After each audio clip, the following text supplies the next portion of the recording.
says, give up any tendencies towards being judgmental and be open to new possibilities.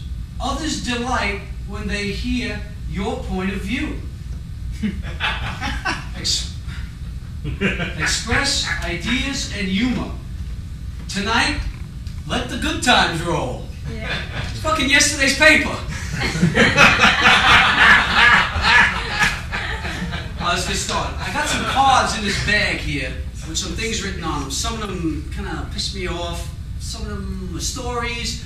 Some of them are things that get under my skin. Some of them are a minute. Some of them are over a minute. Some of them are longer than a minute. Some of them are shorter. You'll get the idea. So, let me throw my keys over here and get started. Okay, go. This first one is definitely going to be longer than a minute. Golf. It's not golf that pisses me off. It's all like the shit that went around it. I did a film a couple of years ago up in Yosemite Park. The guy I was rooming with was an avid golfer. He says, let's go golfing. I say, cool, let's go golfing. He's got the clubs and the bag and the shoes and all that stuff. So we go into the clubhouse. Got to rent the cart, rent the clubs, green fees, $60. I didn't even hit a ball yet. So we go into the pro shop to get some balls and tees. They got a lot of balls there, $20 for a dozen and $40 for a dozen. So my friend says, get the $40 for a dozen. I said, why? He said, take some strokes off your game. I ain't got no fucking game. I didn't even play golf. I might need those for practice, you know? So I said, well, you know, give me the $20 balls, because when I hit the ball in that big lake over there, that fishing ain't gonna know the difference if it's $20 a dozen or $40. And then all these rules and shit. You can't talk when somebody's golfing. If you can't talk, I'm at a distinct disadvantage. You can't talk, and then when you hit out a divot, you gotta put it back. And then, you know, when somebody's putting, you know, you can't talk, you can't bring your clubs on the thing, you can't sit down on the green. All these rules. And if you hit your ball in the sand trap, you gotta rake it out and make sure it's nice for the next guy. Man, I spent $80 here and I'm doing that fucking gardening. I'm with my girl, I'm all fucking stressed out, man. I'm waiting for the guy to hit me a pair of hedge clippers. Don't ever accept from anybody old Tupperware. My in-laws were in town like a couple of weeks ago and they bought this whole shitload of fucking Tupperware. What am I going to say? No? So what happens was, my wife made some soup. She puts the soup in this Tupperware, she puts it in the refrigerator. Now they have temperature changes in Texas, like, you know, planets in outer space. It goes from like 90 to 9 in a day. And it had this Tupperware sitting out in some tool shed somewhere. So my wife cooks the soup, puts the soup in the Tupperware, puts the Tupperware in the refrigerator. I go to have some soup the next day, I see some pieces of plastic on the floor. I don't know what the hell it was. So I pick them up from the garbage, I open up the thing. I noticed that the Tupperware was the same color as that plastic. So I put the bowl down, I turn around to get a spoon or a ladle, and I hear the fucking Tupperware started to implode, man. It was like fucking poltergeist. I swear it's the truth. So I said, oh shit! There's meat in that soup, man! So I ran to get some, you know, some more, something to put it in, and it was like, I opened up the cabinet, there's 50 things of Tupperware in there, the same shit. Socks on the floor. I got 2 kids, and they leave their shit all over the house, man. And all I asked them to do is pick up your socks. I'll pick up the rest of the stuff, just pick up your socks. They don't do that. The socks mysteriously move from what they moved them, but they just move from one place to another. One's on the fan, then they tape it to the wall, and they draw a face on it. So around 10 o'clock at night, man, I'm on my knees, screaming into the refrigerator, because this fucking socks are all rolled up now like a donut on top of the Jell-O. Pick up the socks! And my wife walks over to me, take it easy, honey. So the kids, they can't help themselves. Pick up the socks! Being late. I don't like when people are late, man. I don't know why. It's just, I just don't like it. I just don't like when people are late. If I say be here at like 7:45, I mean 7:45. I wanted to start tonight at 7:45, but there was nobody here. Deceptive advertising. You ever see this guy selling this fucking paint stick on Home Shopping Network? He says, watch me paint this wall in 1 minute, Jane, probably under a minute. But in the meantime, this 10-foot by 10-foot wall is already cut in on the top and the sides and the bottom. It's all blue around it. So the guy says, time me, Jane. So he's going like this, and this paint stick is full of paint. And he's slopping the shit on. You know, he's going like this. And he finishes. And it's like, how fast, Jane? She says, 48 seconds, John. But they only show you the wall looking this way. They don't show you the wall looking this way. There's all kinds of runs and lines and drips on. It looks like you put the shit on with a fucking spoon. Then he says, if you got a wall that's 60, 70, or 80 feet long, you just pour 2 gallons of this paint into this container, you sling it over your shoulder, and you just go right down like this, Jay. It's a fucking little, thin plastic strap. You know what 2 gallons of paint weighs? 30 pounds. The fucking paint stick weighs 8 pounds. I could just see somebody there with 38 pounds going like this for 60 feet. And that strap is real thin. I'm telling you, it's just an out-and-out fucking lie. Don't buy it. And they got this little hose that they never show you how to hook up because it's got to be cross-threaded and all that. And then he says, if you're painting the ceiling, you just use this cup, you don't even have to wear any paint clothes. He's got this like half a cut can, and he goes like this. See that, Jake? He's not even fucking painting anything. He's standing there like this. He's not painting anything. And I'm looking at this guy, well, what the fuck is he doing? I swear, the guy's standing there like this. Of course no paint is sprayed, he's not painting anything. Don't buy that piece of shit, I'll tell you that right. Smoking pot. Many people smoke pot, many people don't. Well, I smoked pot with my father a long time ago. And what actually happened was my friend Stewie was coming over. We were going to go see this concert, James Cotton. And my father's at the bottom line on Mercer Street in the Village. Anyway, my friend comes over. My father's sitting there. My brother was out for the evening. We're sitting there. The news comes on. They start talking about marijuana. So my father turns to me and says, you going to a concert today? They smoke that shit there? I said, well, yeah, sometimes they do. He said, do you smoke that shit? I said, well, yeah, sometimes. He said, you got any? So I said, as a matter of fact, I do. So he said, well, you know, rolling up, well, put something in the pipe, well, you know, let's smoke some. So my father is a World War II veteran. He was at the 2 biggest sea battles in the history of the world, Midway and Coral Sea. He was up both of them. Sanitation worker, real conservative, you know, but open-minded sometimes after a few beers. So we roll one up. We smoke it. My friend Stewie is rolling on the floor. He can't believe what's happening. My father picks up the TV guy and says, hey, look what's on, the Muppets. With Milton Berle. Oh, shit. You know, it was like serendipitous, you know. I never use that word. You know, the old meeting the new. So we're watching it, and it was fucking hysterical, man, with the hecklers up in the balcony there, made to order for Milton Berle. So right after the show's over, my father jumps up and says, I gotta take a shower. I said, go ahead. He runs into the shower, takes a shower, comes out, he says, you know, I've been taking a shower for 50, 70 years. I never felt like that in the shower before. He says, you know what else? I ate a big bowl of macaroni about an hour ago, and I'm fucking starving. The Pope. Oh, this fucking guy. Fucking Pope. This guy is the biggest fucking hypocrite in the world. I was a Catholic, and I know that to become a Pope, you got to become a priest. And to become a priest, you got to take a couple of vows. 2 of them I know: celibacy and poverty. He can't even stand up. I ain't worried about him getting it up. But poverty, you tell me this guy is poor? Look at the clothes this guy wears. Look at the jewelry he wears. Look at where he lives. The fucking house this guy lives. He owns his own fucking city. Paper route.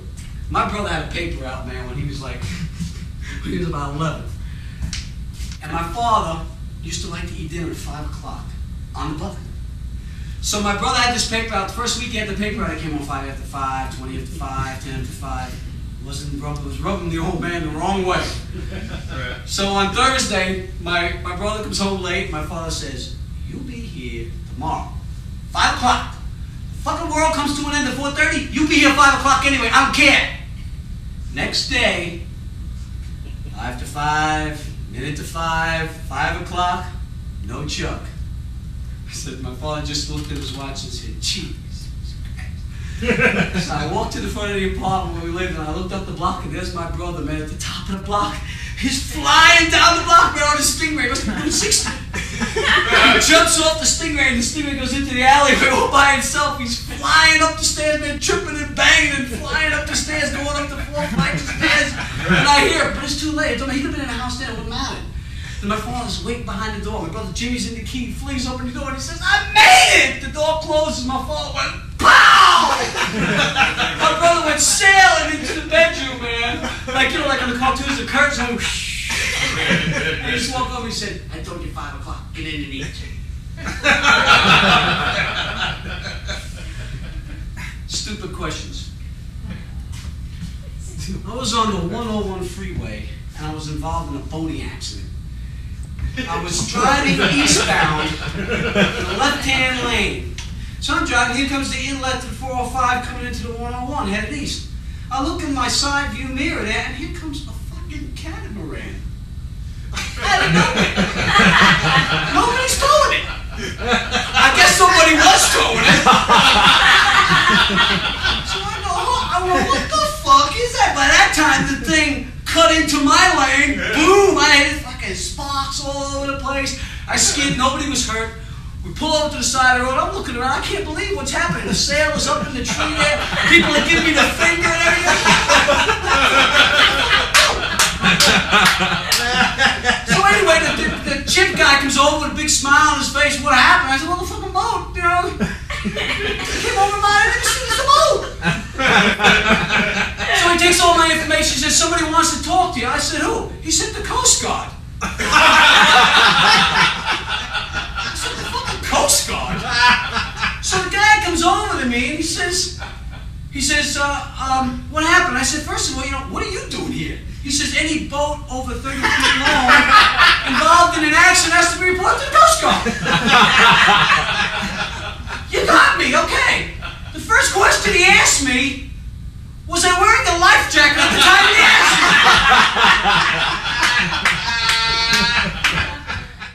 Things for free that aren't. I had met my wife a while back. So when I met my wife, we lived in Brooklyn. This is when video just started to get big. So we used to pass by this stationery store that turned into a video store. Free video membership. So as we're walking in, I said to my wife, I wonder how much this is going to cost. She says, oh, nothing, it's free. I said, yeah, you're right. So we walk in, fill this out, for my name, for her name. Go here, take a Polaroid, take a Polaroid. $3. I said, I thought you said it was free. He said, it is. I said, no, it's not. He said, yes, it is. I said, it costs $3 for the photo. He says, yeah, it's $3 for the photo, the membership's free. I said, well, I don't want the photo, use my license. He said, no, we can't do that. I said, well, then it's not free. He said, yes, it is. I said, no, it's not. I'm paying you $3. He said, no, it's not, it's free. I said, let me see the manager. So the manager comes, he says, you know, let me explain this to you. So I said, I only made $3 my entire life, and I walk in here to join your free video membership club thing here. I walk out, I got no money in my pocket. How much did it cost me to join your free club here? He said, actually, sir, it's $3, but it's a technical. I said, well, that's all I want to know. Just tell me. The next day, in little black letters, free video membership plus $3 photo charge. That's all I wanted. Don't tell me I'm getting something for free, but I'm getting something for free. It's bullshit. You're trying to pull that shit on me, man. I hate that. Shit like that bugs me. It fucking gets under my skin, man. About 7 years ago, I bought a brand new $1,200 refrigerator from Circuit City. Yes, I'm using their name. I hope someone from that place is here now. $1,200 for this thing. It's got a water dispenser and an ice thing. The main reason why we bought it is because the kid, who was 2 at the time, was always getting water and was always leaving the door open, so we figured we'd get the water thing. Buy the refrigerator, they install it, I push the water thing, it don't work. So that ain't good. I called him, get on the horn, I called the manager, I said, hey, you got about $1,200 and you got this piece of shit don't work. I'll have the service guy there tomorrow. Service guy shows up, takes the door off, takes it apart, he says, oh, I see the problem. I said, good, fix it. He says, I don't have the part. I said, no, this isn't working, man. It's not working for me. He said it's going to take 9 to 15 working days. That's like a month. To get the part. I said, no. Get on the horn there, and tell your boss this ain't working, man. So I gets the guy on the phone, he hands the phone to me, I said, listen, fix my fucking refrigerator or get me a new goddamn refrigerator right away. And I said, I'll have my priority service guy there tomorrow. This is where service is state of the art.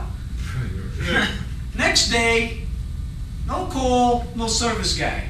Right at 5 o'clock, I called the manager of the appliance department. I said, hey, you lied to me, man. This is bullshit. He said, I promise you, sir, I give you my word, the priority service man will be there tomorrow. The next day, 3 o'clock in the afternoon, the guy calls me up and says, I can't make it today, I got a flat tire. The guy's gonna fix my refrigerator, he can't use a phone and he can't change a fucking flat. How's he gonna fix my refrigerator? That was it, man. I picked up my receipt, my invoice receipt, and I picked up my kid, and I went down there, man. I was hoping it was crowded. It was jammed. I went right to the appliance department. I put my kid down right in front of me. I went like this, like a shield. And I said, get the manager, because I'm only going to say this once. And all these people started gathering around. It was like my head was all red and shit. I was all fucking pissed. So the manager comes running over to me. What's the matter, sir? What's the matter? He says, come in the office. I said, I ain't going to the office. I want all your potential customers to hear what you did to me. You sold me a piece of shit refrigerator that don't work. Your priority service guy couldn't call, couldn't use a fucking phone. I'm still here at my house, got a broken refrigerator for $1,200 bucks. I want a new refrigerator and I want it now. Then I picked up my kid, so they wouldn't throw me out. The guy said, when would you like your new refrigerator delivered? I said, I want it there tonight. I said, I want it there. When I go home, I want to see the truck in front of my house. I said, oh, we can't do that. How about tomorrow? I said, 1 minute after 12 tonight, that's what I want to see. Oh, we don't make night deliveries. Well, tomorrow morning, at 9 o'clock, when I have my door open, you get your piece of shit out, and you get my new refrigerator in. And then the appliance guy was saying, listen, do we have to charge it for a new installation? My fucking head almost popped off. I said, what? Man, it's the squeaky wheel that gets the grease, man. I'm telling you, squeaky wheel. I was squeaking so loud, I was squealing, man. I was squealing like Ned Beatty in Deliverance. Diets. All these diets, people spend millions of dollars, billions of dollars on diets. I got the diet. I know the diet. Frank's diet will work. You know what you do? You cut what you eat in half. You eat 4 fucking donuts for breakfast, you cut it down to 2. Before you eat the donuts, you drink a glass of water. You go out and walk, you do some sit-ups, you get your fat ass off the couch and do some exercise. You cut what you eat in half. Drink a lot of water, and believe me, it might take long, but it's going to work. I swear to you, that diet will work, because I've used it myself. I don't eat donuts in the morning, but I know people that do. All right, spoiled children. Oh. I was in the mall a couple days ago, a couple weeks ago, could be last year, I don't know. I was in the mall, and these 2 kids were giving their mother, like, just shitting all over her. Not listening to her at all. Oh, Dexter, come here. Oh, Billy, come here. Oh, Dexter. And they're like climbing on shit. And the kid said something to her. She says, oh, Dexter, you shouldn't say that. The kid turns around to his mother and said, shut your mouth. I almost passed out. If I would have said that to my mother, she would have lost her foot so far up my ass, you would need a shoe on to get it out of my mouth. If that kid is talking to her like that now, when he's like 15, 16 years old, he's going to be knocking down her and pissing on her, for Christ's sake. I'm not saying you got to, beat the kid, but in a public place, you tell your mother to shut your mouth? Man, I'll tell you. See, that gets under my skin. Ain't none of my business, but, I'm like, lady, you kind of doing the wrong thing here. The kid this is a public place. This kid's telling you to shut up. I don't get it. See, it really bothers me, man. That's why the youth of today is fucking running wild.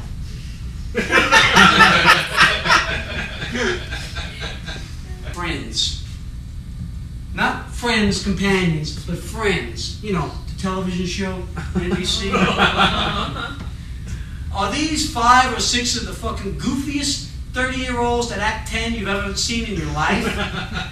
And how come no one on the show ever has a New York accent? Not one person on that show ever speaks with a New York accent. And you notice how clean that coffee shop is? Fucking coffee shop there. I never been in a coffee shop that clean in New York in my life. And there ain't no Greeks that work in there either. That's another thing. Can't possibly be a coffee shop. There ain't no Greeks in there. It's just, it gets under my skin. I'm sitting there and going, good show. And the show's been on like, what, 6 years? The coffee shop never got robbed yet. Never. Actors who bitch about not working. Oh, I got a lot of friends that are actors. Oh, my agent's not getting me work. Oh, I'm not working. Oh, I can't get any work. Well, go out and read a play. Go out and write a play. Go out and do a play. Go out and do a scene. Read some signs. Do something. Don't fucking blame someone else. An agent gets 10%. You do 90% of the work. They do 10%. That's how it works. That's why they only get 10%. But what's worse are the actors that are fucking working and bitching. These people on that movie Saving Private Ryan, not the 2 main actors, Tom Hanks and Sizemore, but the other actors, the 3rd and 4th and 5th principal, they were like gonna mutiny because they were cold and they were tired and they were wet. They're fucking making $750,000 for like 12 weeks work, working for the biggest director in Hollywood in one of the most awaited films in the history of Hollywood. And they're fucking bitching. People who won't leave you alone. There's this lady who calls me up, man. She wants me to get in on this pyramid scheme. Oh, Frank, I can tell you're a good actor and we're looking for good actors. Woman has never seen me perform a day in her life. She knows I'm a good actor, though. So, we need people like you for this. I said, well, what is it? Well, it's, all you gotta do is take a 40-hour insurance course. Could you imagine me selling insurance? You gotta take this thing for 40 hours? I said, well, I don't want to take the thing. She says, don't worry, after the course, they give you the answers, you know. I said, well, what do I gotta take the course for, then? Give me the answers. And then she gives my number to another guy who's also in the pyramid thing. He starts calling me up. And he asks me, he says, you know, what do you do? I said, well, I'm an actor. I try to get work. I do some painting, you know. So he says, Frank, are you on a winning team? I said, no, I'm waiting to be traded. A winning team. I said, no, you know, I'm an actor, and you know, I'm putting all my effort into that, and I'm trying to do that. Oh, well, you got to be on a winning team, Frank. I said, well, let me ask you a question there, Mike. How much money have you made since you've been working on this this gig you're doing? Well, that doesn't matter. No, don't tell me how much you've made. I haven't made anything. How long have you been working at? 4 months. Thank you. Poetry. I went to this shithole on Sunset Boulevard, Silver Lake adjacent. I walk into this place, man. They got roaches on the wall, there are roaches on the floor, 2 tables in the place. I don't know how I got there or why, but I think I promised somebody that I'd go or something, but I was there. I walked in, $3.50 for a cup of warm Lipton tea. Sitting there with this cup of warm Lipton tea for like 40 minutes and nobody's there. Then this, I think it was a girl, came out, looked like she was in a makeup factory explosion. She had fucking makeup all over. She looked like William Bendix in drag. Then she started talking about Stonehenge, a light socket, and a muffin. Why would anyone want to get a tattoo? Why would you take a chance on catching any number of communicable diseases? I mean, and have something on you that ain't never going to come off. Because when they say, you know, they take those things off with laser surgery, there's a big outline where that tattoo was. And when it dries, I don't know if anybody ever got one here, but when that tattoo dries, it's a big black scab. And you got to keep it all moist with like Vaseline or KY or something, and it looks like glazed toad shit. It's exactly what it looks like. Because I used to work at the pet shop and I know what toad shit looks like. It looks like glazed toad shit. A couple of weeks ago, I saw some guy with a tattoo, listen to this, of a toaster oven. Who gets a fucking tattoo of a toaster oven? And the guy's going like this and it's opening and closing, you know? Some kind of rogue fucking appliance salesman or something. Athletes who bitch about work. There's this baseball player, his name is Barry Bonds. He plays for the San Francisco Giants. This happened like 3 years ago. This is a true story. He makes like 8.7 or 8.6 or 6.8 million. Let's say he makes $7 million. He goes over to his manager, who was Don Baylor at the time, I think it was. Anyway, he goes over to the guy and he says, you know, I'm finding it hard to get motivated.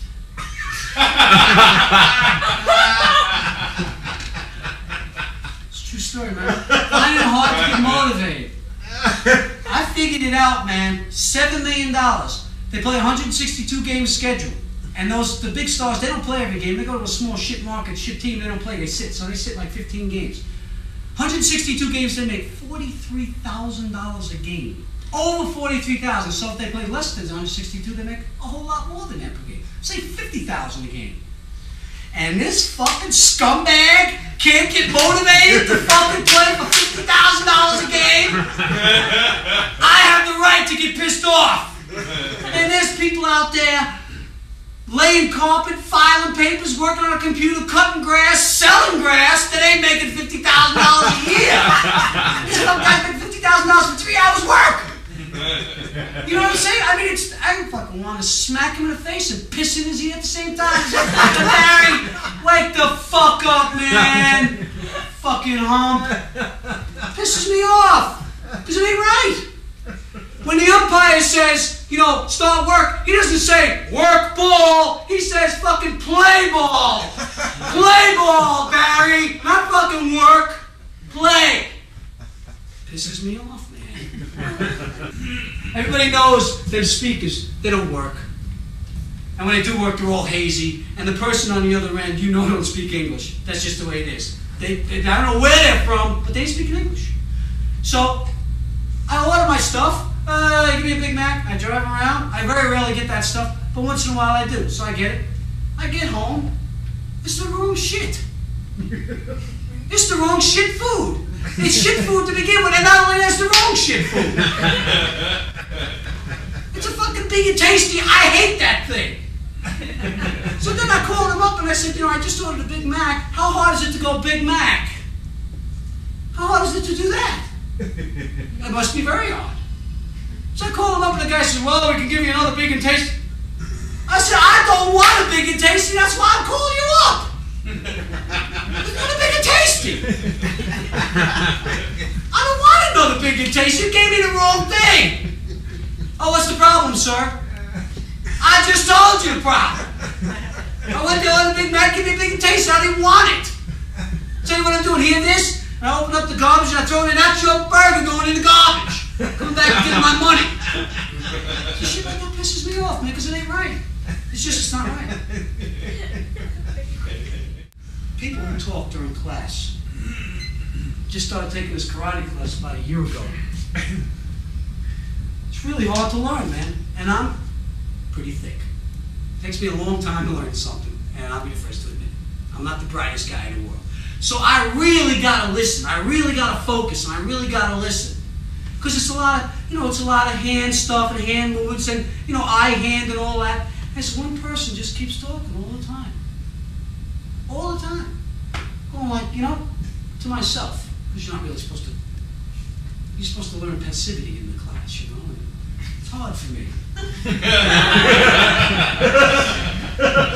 I just want to say to the person, you know, can you shut the fuck up? I'm trying to learn how to be passive and mangle somebody's arm here.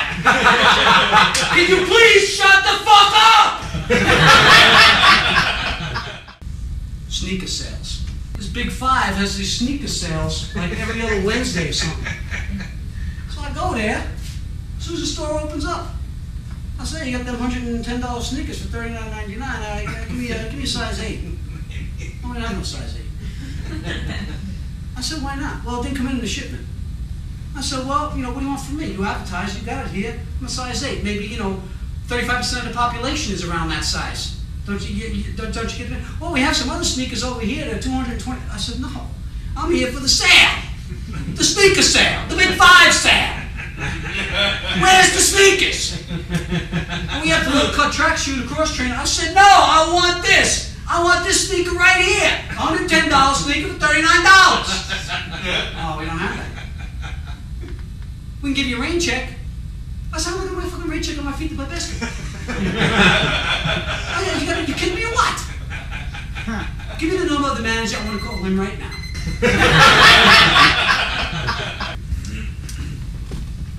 I know we've all seen them. There's this guy. I pick up my kid a lot at his school. There's this one guy. It's a bad toupee, man. He's doing a comb over on a toupee. A comb over on a toupee. And the shit is peeling up in the back, like this. Looks like old cowhide, you know? I don't know what to say to the guy, man. I mean, I don't really talk to the guy much. You can actually see the logo on the top, the trademark. It's like Vince on Ventura. What do you say to the guy? You know, the guy's got a couple of options. You know, take it off, throw it away. Take it off, throw it away, get a haircut. Or maybe the way this guy thinks, get some hair plugs for it. I don't know. What do you say to the guy? He's doing a comb over on the fucking toupee.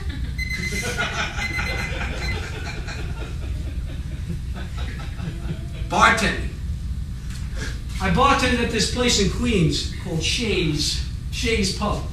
This guy was the cheapest guy I have ever met. I started working there, and this customer comes in, I serve him the drink, customer leaves, I take the drink over, I throw it in the slop sink.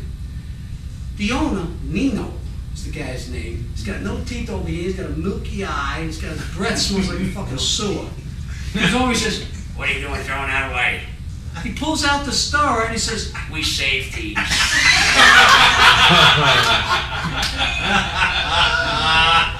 said, Nino, man, you gotta be kidding me. He says, oh yeah, we save these if they ain't bent up. I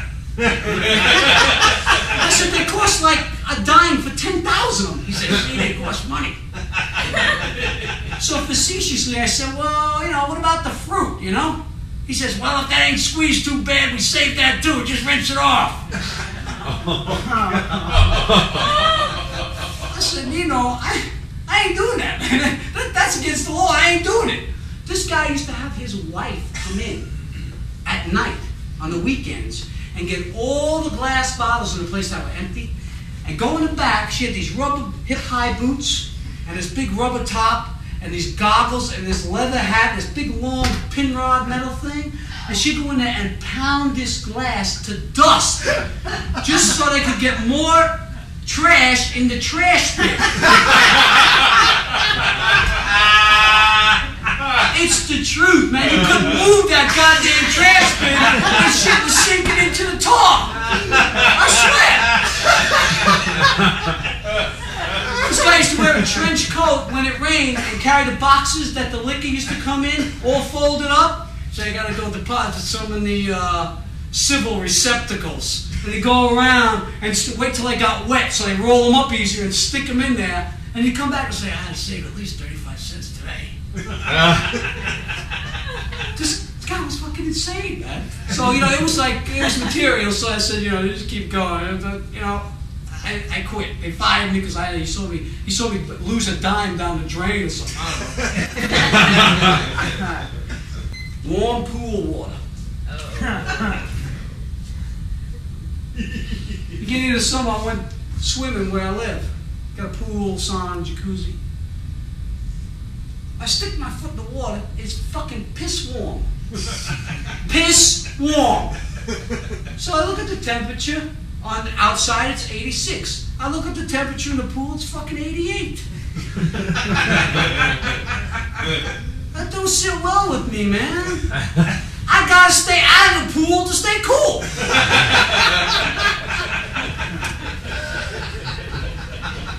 What am I paying fees for? I'm standing there with a fucking hose over my head. There's fucking 80,000 gallons of water there, and I'm not in.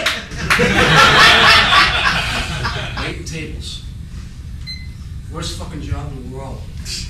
I wait tables in New York. I had 2 tables in the place. I was completely stymied about 4 minutes into the lunch hour, man. People were asking me all kinds of shit like, what's a chorizo? I said, I don't know, what is it? They said, it's on the special board. I said, where's that? What special board?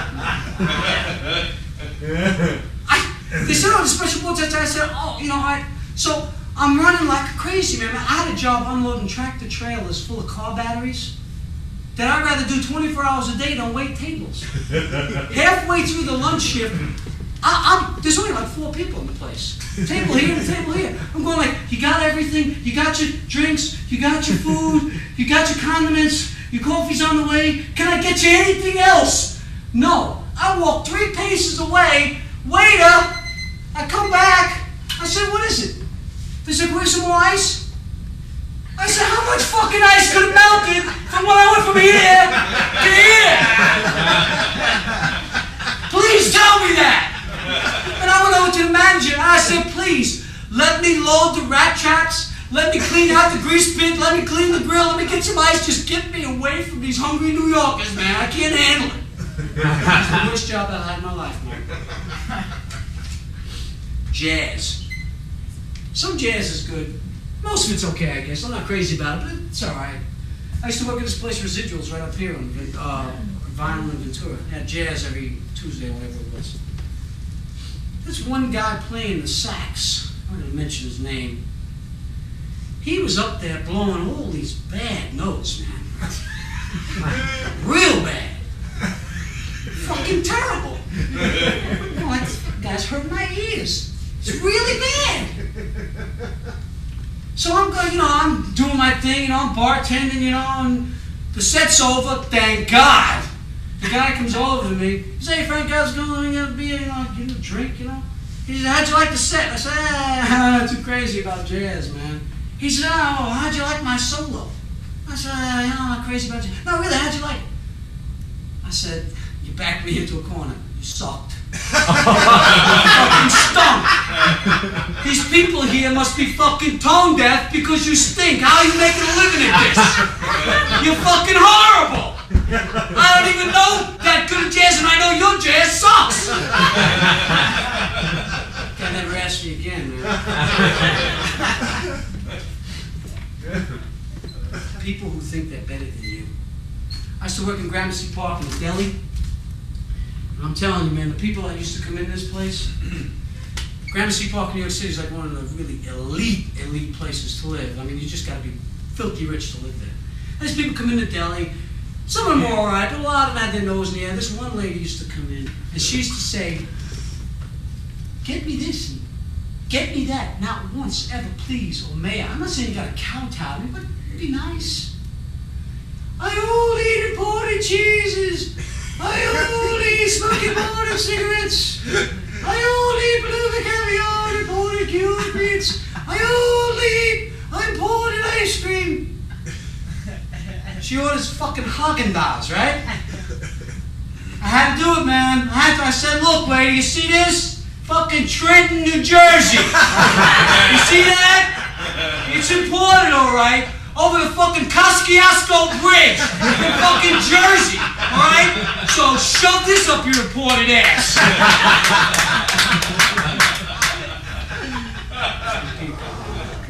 Cults. The cult I'm thinking, anybody who joins a cult is, their self-esteem must be like, I don't know, they ain't got any. The cult I'm thinking about is this Heaven's Gate thing. The leader of the entire cult, his name is the same as the catchphrase of the dumbest character on television. Doe. Fucking Doe. And they're following this guy. And one of the things, if you want to be one of like the elite men's, you got to cut your balls off. Then go to Disneyland. It don't make any sense. You know, castration and Disneyland in the same sentence, just, to me, it just doesn't make it.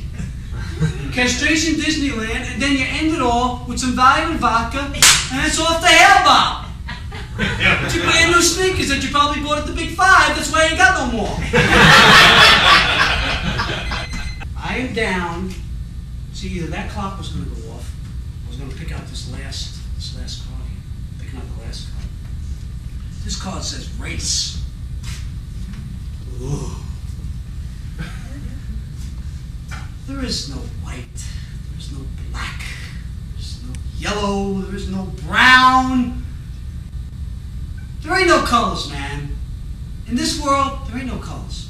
There's two colors, only two. Pink and green. You got the green, you can buy the pink.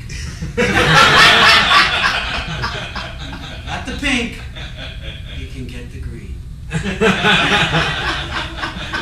Thank you.